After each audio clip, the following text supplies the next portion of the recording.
안녕하세요. 1900년대 말부터 지금까지 꾸준히 일기 쓰는 언니입니다. 9월이 왔습니다. 9월이 오면 가을 옷을 꺼내 입으시는 분들이 꽤 되죠. 그런데 섣부른 행동입니다. 한낮 기온은 32도, 33도. 여름 날씨예요. 혹자는 그래도 아침 저녁으로는 쌀쌀하지 않아? 라고 하지만 밤에도 열대야가 계속되고 있습니다. 아직 좀 더 기다려야 할 것 같아요. 떠나는 건 왠지 모두 다 아쉽고 그래서 지나가는 여름도 붙잡고 싶지만 이렇게 더운 날은 좀 빨리 가버리면 더 좋을 것 같기는 합니다. 지난 한 주간 언니 어떻게 지냈는지 같이 보겠습니다. 저는 지난주에 디즈니 플러스에서 하고 있는 무빙이라는 영화를 봤습니다. 이 영화 무빙은 초능력을 가진 인간들의 이야기예요. 거기 나오는 사람들 중에 많은 사람들이 초능력을 갖고 있습니다. 이 중에서 류승룡이 연기하는 장주원에 대해서 이야기를 한번 해보려고 해요. 이 장주원은 어떤 초능력을 갖고 있냐면 무한 재생하는 초능력을 갖고 있어요. 맞아서 다리가 부러져도 일어나서 몇 걸음 걷다 보면 똑바로 걷고 있고, 칼빵을 맞아서 피가 철철 나는데도 칼을 뽑고 나면 조금 있으면 괜찮아지고, 총을 맞아도 괜찮아져요. 다만 총알이 몸에 박혀 있고요. 좀 늦게 빼면 상처가 남기는 합니다. 어렸을 때부터 그런 초능력을 갖고 있는 장주원이지만 일단 성인이 되고 나면 밥벌이를 시작을 해야죠. 그렇게 남들보다 특별한 몸뚱이로 처음 시작한 밥벌이가 조폭입니다. 여기에 나오는 초능력을 가진 사람들은 다 그 초능력을 이용해서 직장인 돼요. 일을 하죠. 우리 다 그렇잖아요. 처음 어떤 직장을 우리가 접하게 되느냐에 따라서 그 사람의 삶이 꽤 달라집니다. 장주원은 조폭을 먼저 시작을 했어요. 밥은 먹고 살았겠죠. 왜냐하면 싸움에서 무조건 이기거든요. 살아남거든요. 그런데 그 조폭을 하던 시절의 장주원은 길을 못 찾길 심더를 입에 달고 살았어요. 굉장한 길치여서 싸움을 하러 가는데도 잘 못 찾고요. 좋아하는 여자가 생겼는데도 그 여자가 일하는 다방을 찾아가지도 못합니다.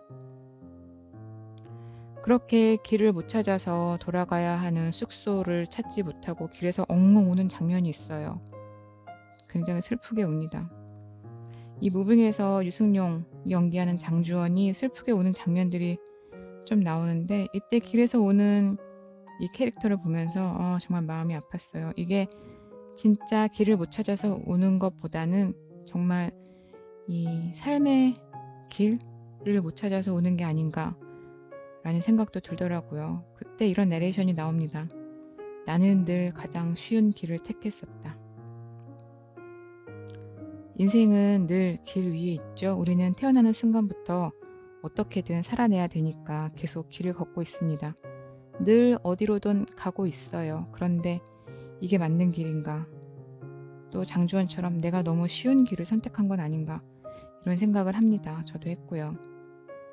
이 길이 아니면 다른 길은 어디에 있는가? 어디에 가서 찾는가? 막 이런 생각들. 맞아도 밟혀도 찔려도 심지어 총에 맞아도 어떻게든 다시 일어나는 장주원.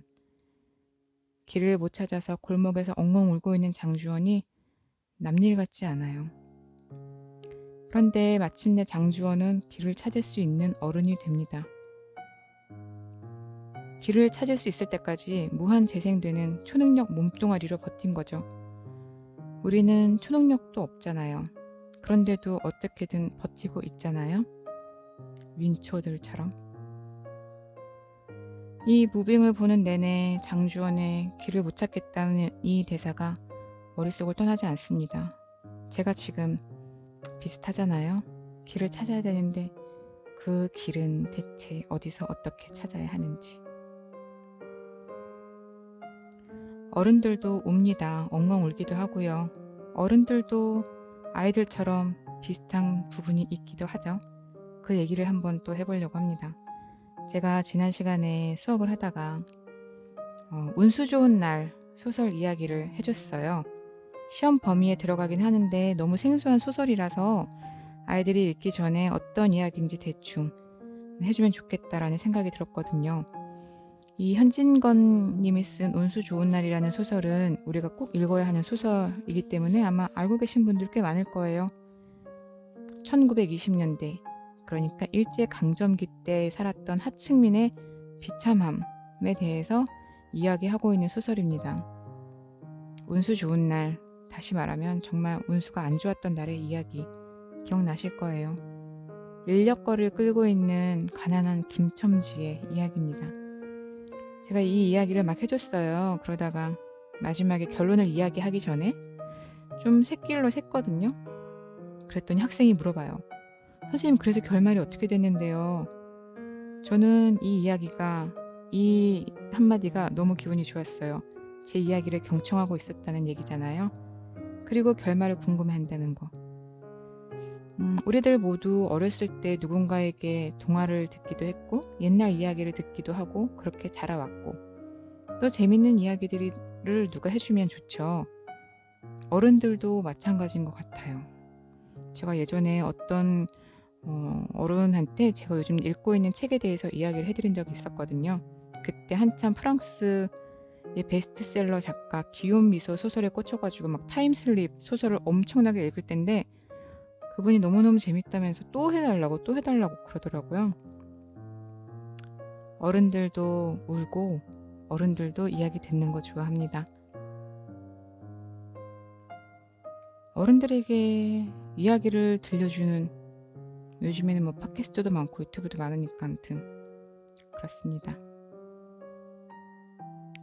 이제 곧 추석이 올 거고요. 우리 마음이 또 바빠지고 가난해지거나 또 부자가 되겠죠.